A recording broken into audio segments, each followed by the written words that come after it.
Hello everyone, back again with movie and tune recap.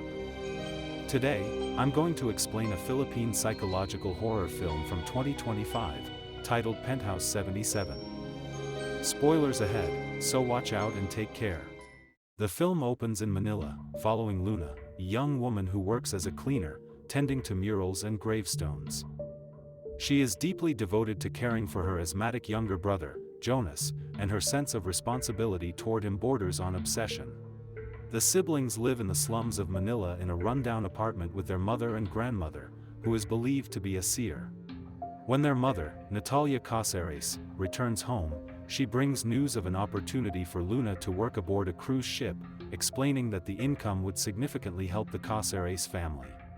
Luna is hesitant to accept the offer due to her mother's unreliability and her fear that Jonas would be left without proper care. Natalia reassures her, promising that both she and the grandmother will look after Jonas and ensure he receives a new inhaler when needed. In several tender moments between the siblings, Luna expresses her single-minded desire to move Jonas out of the slums and into a high-rise apartment, where dust would no longer aggravate his condition. Eventually, she accepts the job and promises Jonas that she will remain in constant contact through phone calls, and then leaves Jonas in the care of their mother and grandmother. Luna's first days aboard the cruise ship are filled with laughter and romance. She is even seen speaking with a strange man. During this time, she introduces Jonas to the ship's staff through FaceTime, with some of her co-workers present. However, one day she receives a call from Jonas as he suddenly suffers an asthma attack. She is even scolded by her supervisor for using FaceTime during work. With both her mother and grandmother unavailable to obtain a new inhaler, Jonas is shown collapsing on the video call. As the call becomes unstable, Luna grows increasingly distant and distraught. She is later seen standing at the edge of the cruise ship, where she attempts to take her own life by throwing herself over the deck. Her attempt is unsuccessful, as a co-worker finds her in time and rescues her. Following the incident, Luna is eventually sent back home, where she reunites with her brother, Jonas. He tells her that their mother has disappeared once again, revealing that this is not the first time she has vanished from their lives. While searching through her mother's belongings, Luna discovers one of her earrings along with a leaflet hidden inside a box. The leaflet advertises a building known as P77, and the next day, Luna goes to the building. Outside, she is approached by a beggar named Tyr, who warns her that people who enter the building rarely come back out. Ignoring the warning, Luna pushes past her and enters the building. Inside, she notices a large tree at the entrance. When she touches it, a sharp branch cuts her hand. Almost immediately, Luna begins to feel dizzy and experiences disturbing visions of the moment she attempted to take her own life aboard the cruise ship.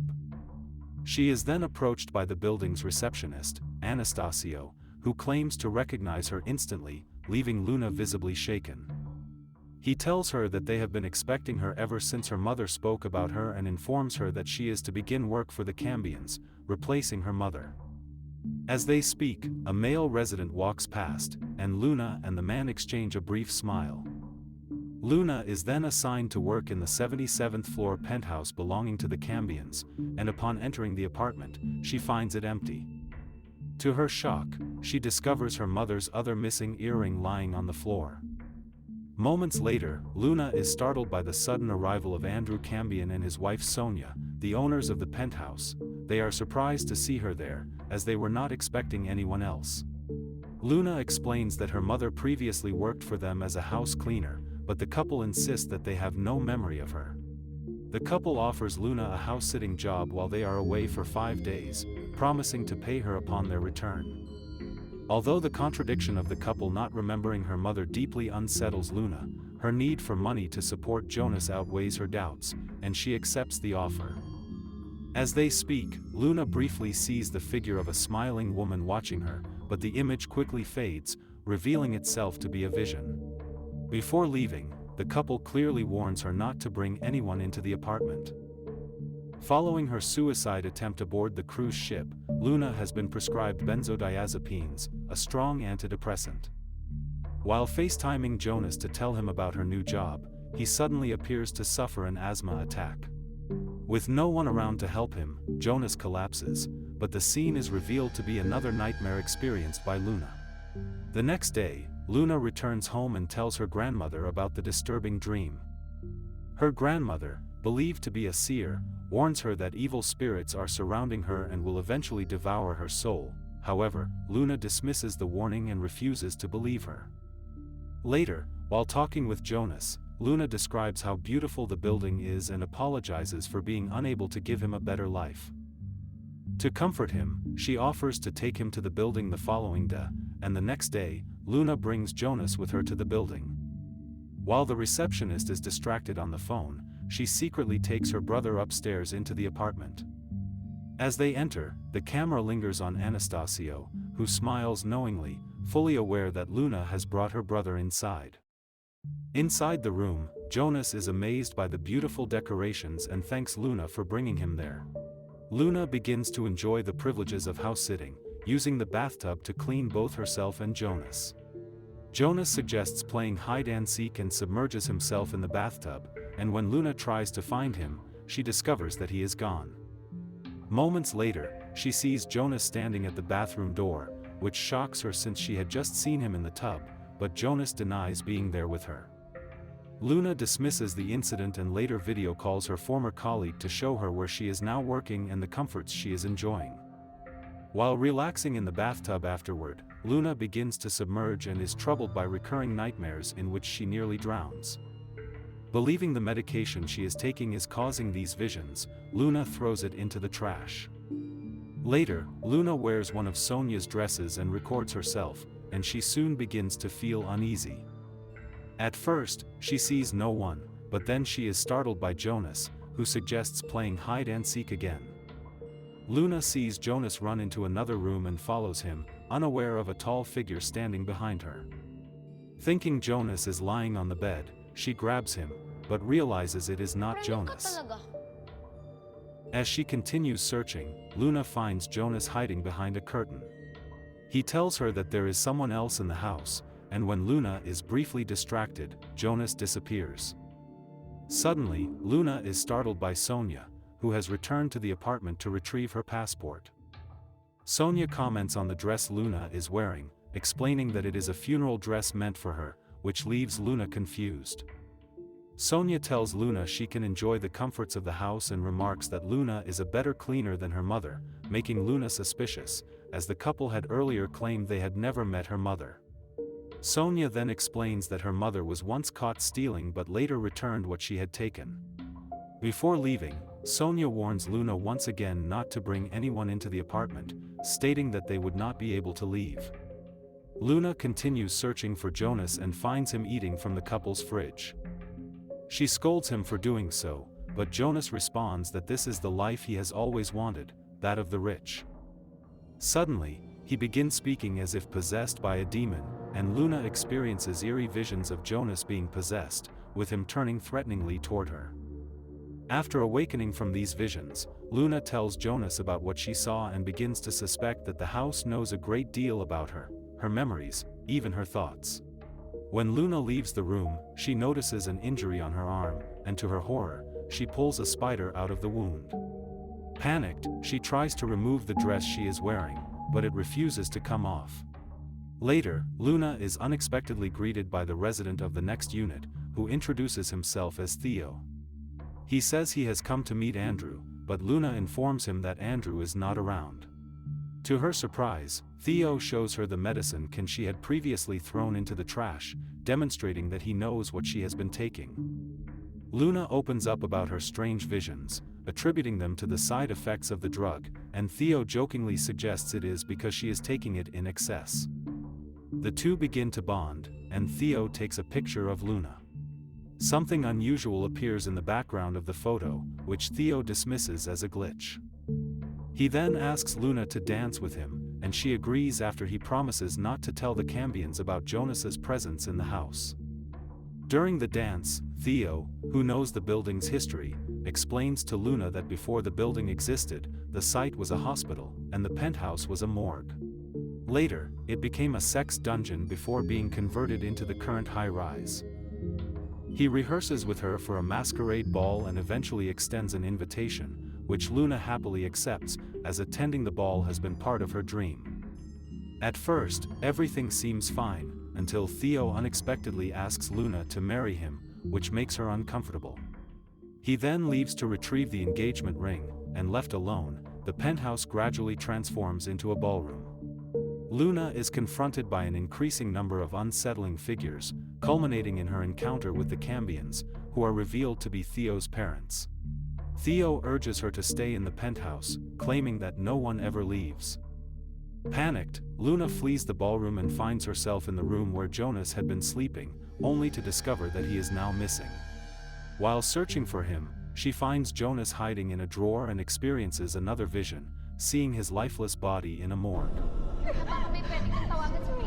Upon waking, she eventually locates Jonas, and the two prepare to leave the house, but suddenly, a hand points toward a doll container.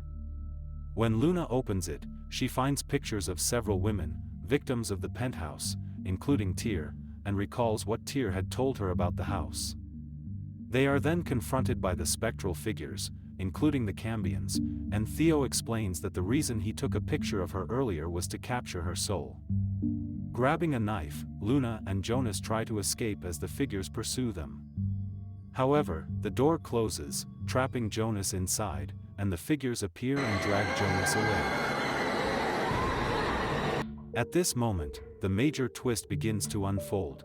Through a security camera, Luna is seen desperately banging on a dilapidated gate. A nearby resident confronts her and tells her to leave, but Luna insists that her brother is trapped inside. The resident explains that there is nothing beyond the gate except bushes. Seeing Luna's distressed state, the resident calls the security guards, who also attempt to reason with her. The guards show Luna surveillance footage from the past 48 hours.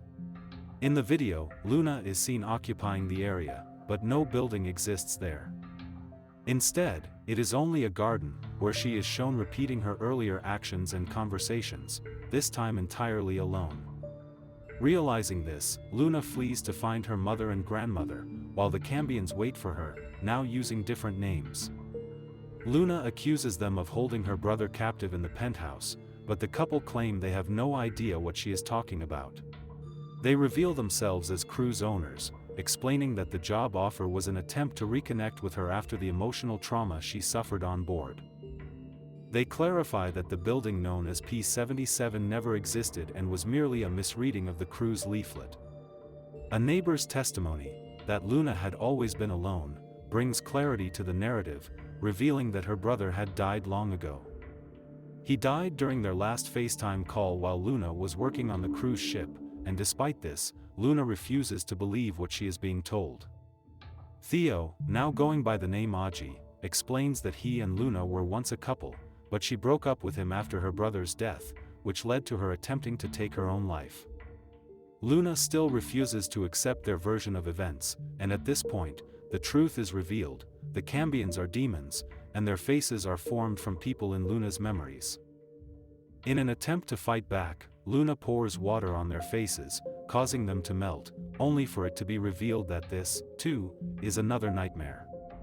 Luna finds herself back in the penthouse and begins to hear Jonas's voice calling to her. While searching for him, she encounters Sonia in her true demonic form, who attacks her. Luna manages to escape but soon comes across Andrew and Theo, also in their demon forms, who begin to taunt her.